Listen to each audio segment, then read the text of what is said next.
จะบ่ได้ไปใส่เบ็ดใส่มองป่ะใช่ก็บ่ถึกบ่ถึกครับเนาะโอ้ยว่าสิมากินปลานำหมื้อนี้ บ่ถึก บ่ถึกซ้ำเนาะ เนาะ เจ้าลูกมาตะบินเจ้าเฮ็ดหยังก่อน โอ้ที่ก็ดังไฟแล้วก็นึ่งข้าวนึ่งน้ำแล้วก็ เออ เป็ดเกี่ยวไก่ นึ่งข้าวนึ่งน้ำค้างไว้แล้วก็เพื่อเป็ดกับไก่เนาะ แล้วก็ไปแปลงหัวเขา แปลงหัวปลาหมัดเอาเลยแม่ค้านี่เลยมันหัก มันอ่อนพอ มาอึพี่น้องนี่ยังน้อยเป็นตลอดบักถั่วพูนี่บ่มีวันเว้นเลยเบิ้งกินหญ้าอาโกยมันโมเมนต์งัวได้สิไปกินหญ้านี่นั่นเป็นได้ข้างบนละพานี่ดิคือแดงนะนี่บวบนี่ฮะต้นมะละกำลังขึ้นยาวนี่มะละบางเป็นหมากนี่คักหน่อยดอนมุกกินเผากินหมากอันนี้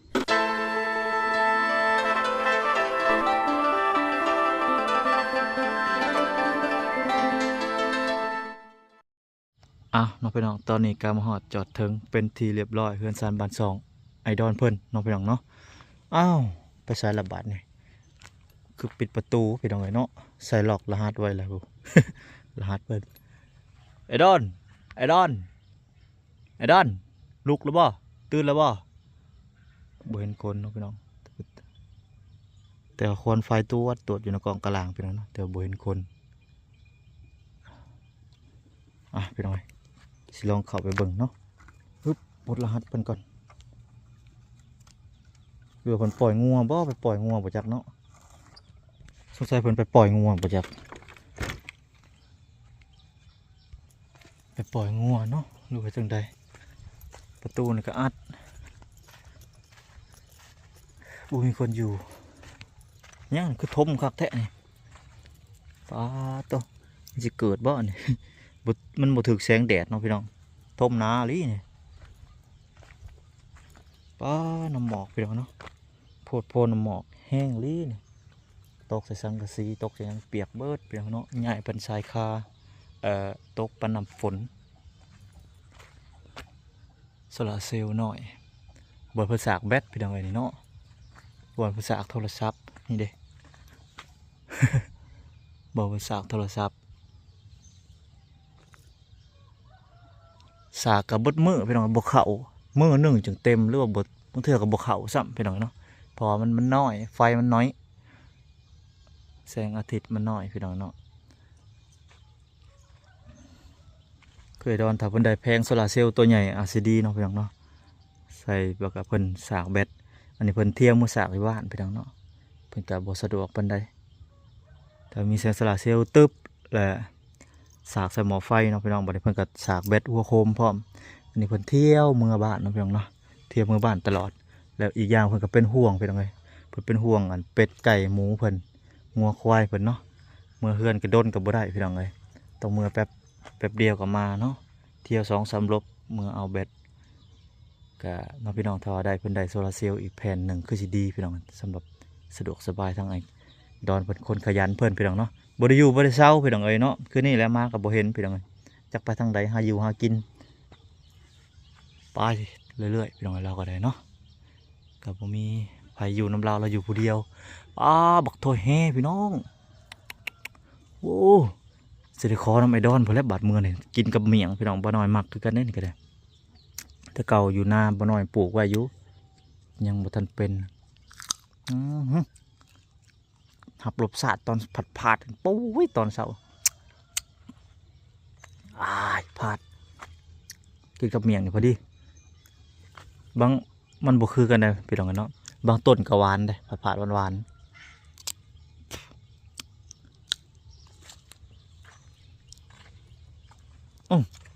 มาแล้วป่ะ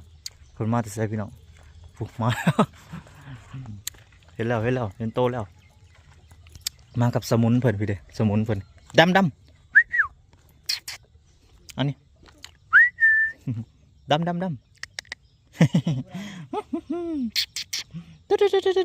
ำไปยังคิดว่าไฟบ่จื้อ สบายดีรถเพ่ก็เลยเปลี่ยนรถเมียมารถเมียมาพี่น้องเอ้ยปู่มาแต่ใช้เจ้าน่ะแปลงหัวใช้หัวนะใช้มันเพ่ งัวได้สะปล่อยเอาเองบ่ปล่อยไปเลย ปล่อยแล้ว อื บ่ ม งัวออกเคยออก อืมจะบ่ได้ไปใส่เบ็ดใส่หมองบ่ ใส่ก็บ่ถึก บ่ถึกครับ เนาะ โอ้ยว่าสิมากินปลานำหมื้นี้ บ่ถึก บ่ถึกซ้ำเนาะ เนาะ อืมคักอยู่เกลือหมูเกลือเป็ดเกลือหยังเบิดแล้วบ่ เบิ่นละ ปลาเกลือแต่เช้าอีหลีร้อยสิเนาะ เกิดแต่เช้าแล้วไป เอาอันเจ้าลูกมาตะบินเจ้าเฮ็ดหยังก่อน ปกติก็ดังไฟแล้วก็นึ่งข้าวนึ่งน้ำแล้วก็ เออ ไปเกี่ยวไก่ หนึ่งข้าวลงน้ำค้างไว้กับเพื่อเป็ดกับไก่เนาะ แล้วก็ไปแปลงหัวเขา แปลงหัวงัวนี่ก็คืนมานี่บ่ได้ค้างบ่มันมา ผูก ผูกไว้บ่ ดอก มาแล้วก็ผูกไว้ ดอก ไปแล้วก็ไปปล่อยหรือยังตอนนี้ ปล่อยแล้ว โอเคบัดนี้เศษยังจับบัดนี่ นี่สิฮดพัก หดพักบ่ ดอก ไปเบิ่งครั้งแรกเพิ่นหดพักพี่น้องเอ้ย ฮดพักเอ้ยนะฮดพักเอ้ยนะ หดบ่สองคน ดอก ทั้งของเอื้อยแน่แล้วก็อันทั้งอันของเพิ่นเองไงพี่น้องเอ้ยเนาะอืมตุนสมาดังไฟเลยพี่น้องเอ้ย โอ้ไก่ไม่ไข่นี่บ่ ดอก เอาไม่ใช่มันยังบ่ทันไข่ เบาะแล้วสิ บ่แล้ว ดอก เอ้ย ทาง ตาม นี้ อืม ตรงนี้ไกลทางนี้ฮะ อืม ที่ไม่ว่านี่ครับ จะสิเมื่อหยัง เมื่อเพื่องให้เพื่องอยู่ว่า อืม แล้วก็เอามาพื้นนะ เอาพื้นมาให้คนอยู่บ้าน ดอก โอ้ทางบ้านเพิ่นบ่มีพื้นดังไอ้ดอนเพิ่นก็เอาหาพื้นมาให้ หาพื้นไม่ต้องคอยแล้วหาพื้นนะ เออ มาตลอด อืม ก็มาได้ราคามัน อืม มาแค่ไม่หนึ่ง เป็นแล้วเนาะเป็นแล้วเก็บเอาจากกำหนึ่งมากินกับแจ่ว เชื่อจะ กินกับเมี่ยงกินกับข้าว เนาะ พอกินกับข้าวได้เมี่ยง มันจะคู่ว่า อืม มันยุ่งมันเก็บลายเติบ อืม ให้บาลาเนี่ย อืม คนมาที่ตลาดเนี่ย อืม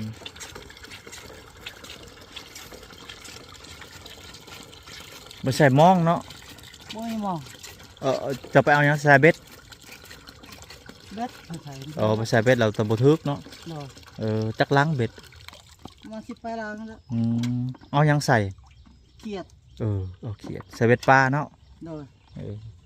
สมมติว่าหวานแฮได้สิถูกอยู่บ่ เชื่อซื้อเพิ่มนั่นหวานเลยเอาที่นี่เลย จะไปใส่แถวใด ห่วย โอ้ในหวยนี่หวานก็หวานแถวหวยแล้วเนาะ เนาะ แต่ว่าปลานี่น้องนี่ปลาเลี้ยงบ่หรือ ป ป ลา ลา เลี้ยง โอ้ ก็ได้แล้วปลาเลี้ยงก็เป็นไง ยังบ่ใหญ่ จริงๆก็ยากปลาเลี้ยงโอ้ยาก โอ้ มันกว้างน้ำลึกเอาก็ได้ ก็เป็นอายตรวจเนาะมันอุ่นเนาะอุ่นได้น้ำบาดาล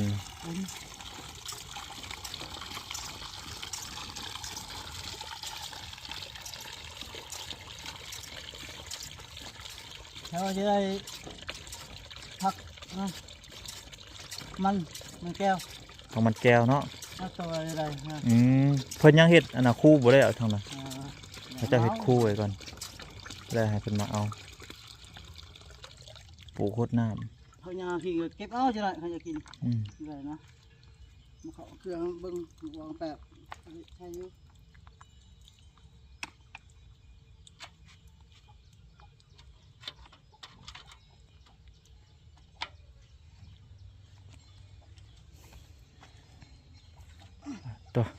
โคตรน้ำไปตรงนั้นเนาะ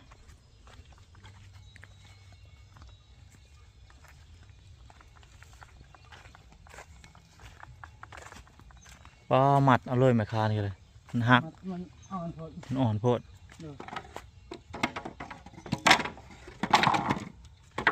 แต่ละมื้อละวันตื่นมาหนึ่งข้าวหนึ่งน้ำปล่อยงัวเกลือเป็ดเกลือไก่เกลือหมูสูบน้ำพดพักแต่ละมื้อหาฟืนเมื่อบ้านพี่น้องเมื่อให้ทางบ้านดัง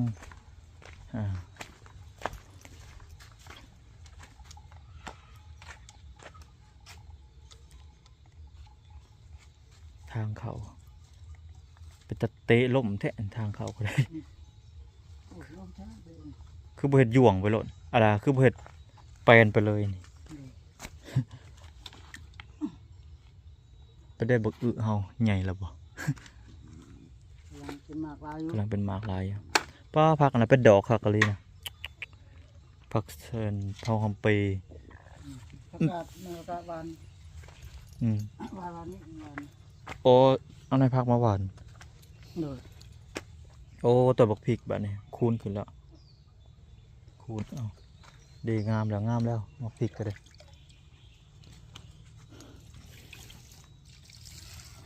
บ่มีบัวบ่ บ่ เออบัวบ่มีหด มีบัวมีแต่กระปังซีบัวเต้เจาะ เออได้อยู่ดี โอเคใคร แม่นพอแก้ไขประหยัดงบไป นะ อืม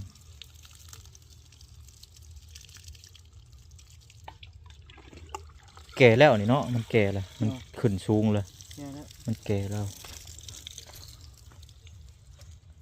กินไว้คนเดียวกิน กินบ่ไหว้แล้วคนเดียวบ่มีแนวเฮ็ดกินแน่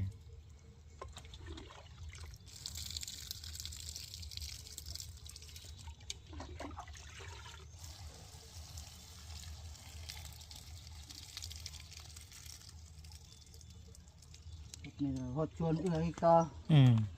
อดสวนเอยต่ออีกกัน เป็นเขาลายหดไหมมันลายเครื่องปลูกเขา อืม ปลูก ก็ผักอันนี้คักอะไรนี่เป็นหมากแล้วก็เป็นอันนั้นหวานเอาบัดนี่ปอตัวเป็นเห็ดสุรบสาบอยู่เป็นกุกขึ้นมาเลยอันนี้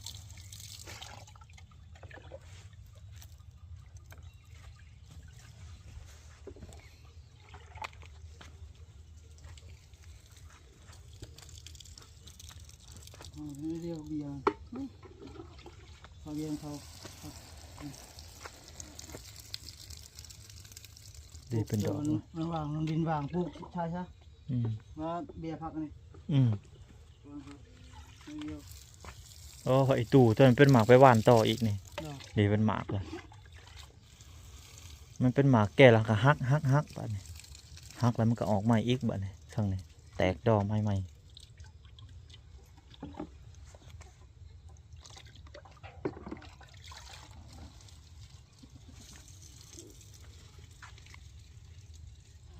อื้อ หลากหลายอยู่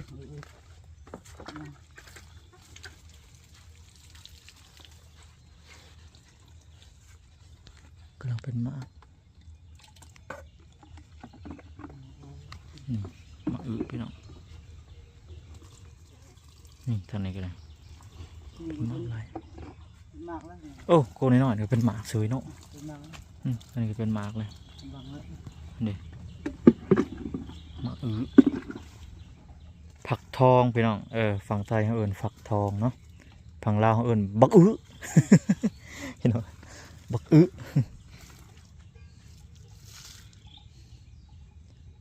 นบ่คือกันตะกี้บ่น้อยงงพี่น้องเมียงฝักทองว่าซั่นมาฮู้วังตอนบ่ทันได้เฮ็ด YouTube เฮ็ดอันน่ะเล่นเกม Heyday ทำฟาร์มผักทองไปเบิ่งแล้วแบบพี่น้อง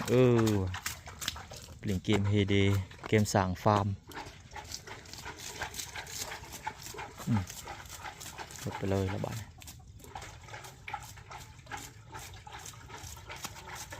หอมป้อม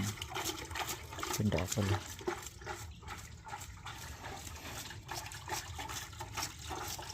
เอาบาทไปหดน้องตัวบะหุงเหิมเลยไปหดพักอยู่น้องบาทพี่น้องไปโอ้หมูกันก็ได้หมูกับไก่ตุ๊ด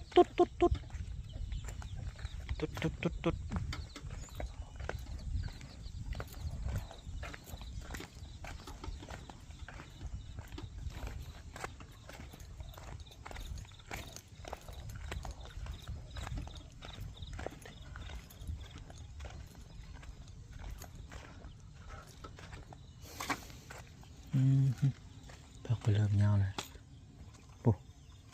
มาดอกเพิ่งแมงผู้มาตอมเกสรดอก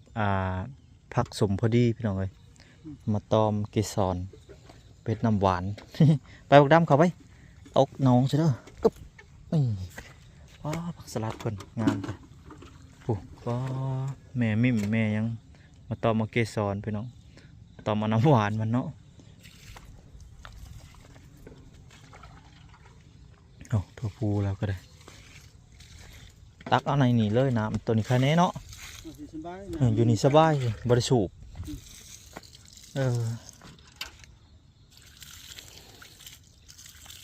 มาพริกแล้วก็ยาวเลยพวกใหญ่ขึ้นป้าต้องพักกันครับ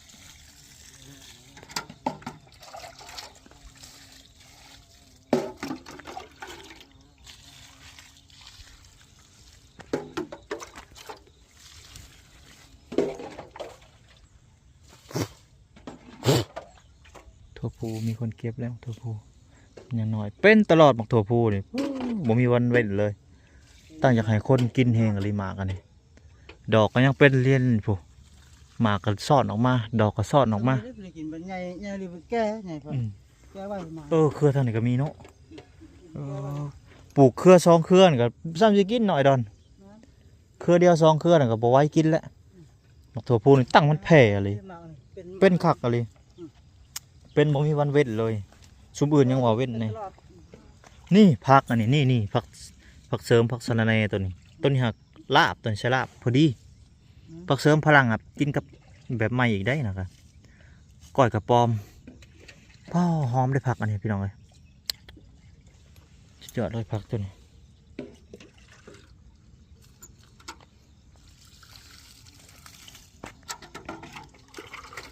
ใบดอกผักเสียนหมากผักเสียนไปหวานผักเสียนตัวปูเป็นหมาหมักใหญ่เลย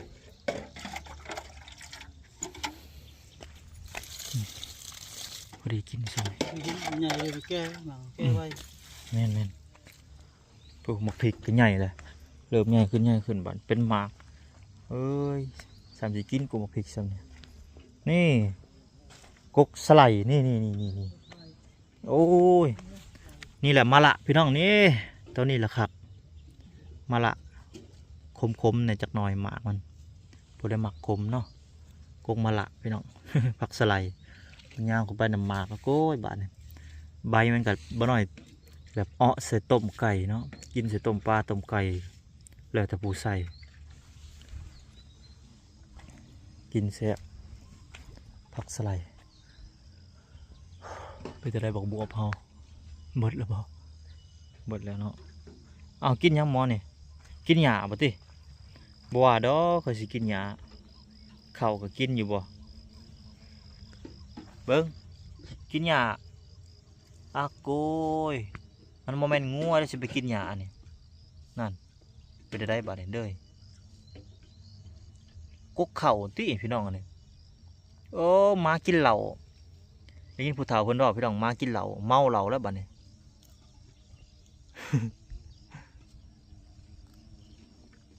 กินกกเข่าเลยพี่น้องอันนี้ได้ยินแต่ทางผู้เฒ่าเพิ่นว่ามากินเข่านี่มากินเหล้าเมาเหล้า อยากกินเหล้าแล้วบัดเดี๋ยวสิซื้อให้กินเหล้านะอยากบ่โอ้ก็บักเล่นพี่น้องมะเขือเทศนั่นแหละเนาะบ่คือกันพี่น้องเนาะฝั่งไทยเขาบักเขือเทศแต่ฝั่งลาวเขาบักเล่น นี่พักอันนั้นบัวละพาพี่น้องต้มใส่ยำคักต้นหอมสื่นใจเลยกินฮอดกินฮอดอาหารแบบสั้นๆนั่นเด้นี่บักพริกพี่น้องเริ่มเป็นแล้วอยู่หลุมเป็นแล้วนี่พี่น้องนี่บักพริกตัวนี้ หมักเขียวเลยแหละเป็นดอกเป็นไผ่กันแล้วคักเลยตัวบักซิดาหมักฝรั่งพี่น้องเนาะหมักฝรั่งบักซิดามันแก้วพี่น้องมีโอกาสพี่น้องเนาะบ่นานก็สิไปเฮ็ดคู่อยู่เฮือนทั้งน้องๆเพิ่นพุ่นแหละถ้ามีโอกาสพี่น้องเอ้ยถ้าบ่น้อยบ่ค่าเวียกหลายเนาะ สิเฮ็ดคูปลูกมันไว้เป็นแพร่กระจายไปพี่น้องเนาะพะอยากอะปลูกกินขอกันกินเนาะขอไปปลูกพี่น้องเนาะถ้าเฮาบ่ปลูกโอ้ไปขอเพิ่นหลายก็บ่ดีพี่น้องเอ้ย อันนี้ว่าความจริงเด้อพี่น้องเด้อบ่ว่าแต่คนอื่นพี่น้องเนาะบ่น้อยคือกันถ้าว่ามีสวนมีหยังก็ถ้าว่าสิปลูกเนาะพี่น้องเอาหามันไปปลูกไว้ในนานะโอ้พี่น้องเอ้ยปาไว้แต่ว่าบ่น้อยบ่มีโอกาสนะพี่น้องเนาะคานนี่แหละพี่น้องก็มาเวียกก็สิให้ทั้งอ้ายเพิ่นครอบครัวทั้งผู้แหละเฮ็ดอยู่นาพี่น้องเอ้ยเนาะถ้ามีทุนมีฮอนจักเล็กจักน้อยเอ้าบักบวบตัวนี้บักบวบน้อยกำลังเป็นอยู่บักบวบพี่น้องเอ้ยบักบวบป้านี่ดิคือแดงนะนี่บักบวบนี่ฮะ ยามนี่บักบวบแดงได้ข้างมันขึ้นพี่น้องไต่ขึ้นมาเลยเริ่มเป็นสูงแล้วอันนี้หัวคานี่เนาะมีหลายชนิดอยู่พี่น้องเอ้ยทางไอดอนเพิ่นปลูกเนาะทางครอบครัวไอดอนเพิ่นปลูกไว้มะเขือนี่ต้นมะเขือก็บักใหญ่เลยไอดอนกำลังหดน้ำนี่พี่น้องเอ้ยคักหลายพี่น้องเอ้ยเนาะปุ๊บต้นบักสไลด์กำลังขึ้นยาวทางนั้นต้นมะละกำลังขึ้นยาวนี่มะละบางเป็นหมากในคักหน่อยดอนมุกกินเผากินหมากอันนี้กินกับหยังวะกินกับลาบกับก้อยป่นกินกับป่นกบป่นเขียดยอดเลยยอดมันก็เฮาอยากไปกินกับหยังก็ได้ต้มแกงต้มจืดต้มหยังก็ว่ากันไปได้เบิดพูดแล้วแต่ผู้มักบางคนก็ขมบางคนก็แซ่บกินขมดีเด้เป็นยาขมเป็นยาตุ่มพุงเรากำลังใหญ่กัน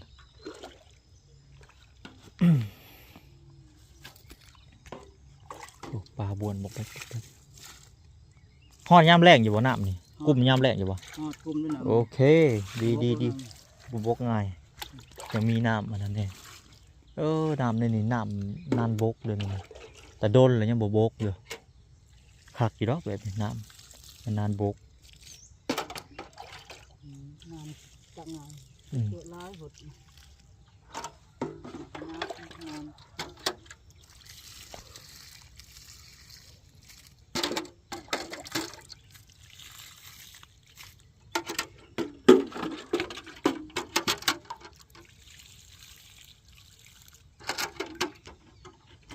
โอเคน้องพี่น้องบัดนี้ทางบ้านน้อยกสีกลับไปเข้าไปหาทางน้องลินดากัญญาน้องไก่ทองเพิ่นเนาะหลังจากไอดอนเพิ่นได้เฮ็ดเวียกสำเร็จเป็นที่เรียบร้อยเนาะป้าเผื่อแล้วพี่น้องเพิ่นตื่นแต่ที่4ที่5พี่น้องเนาะ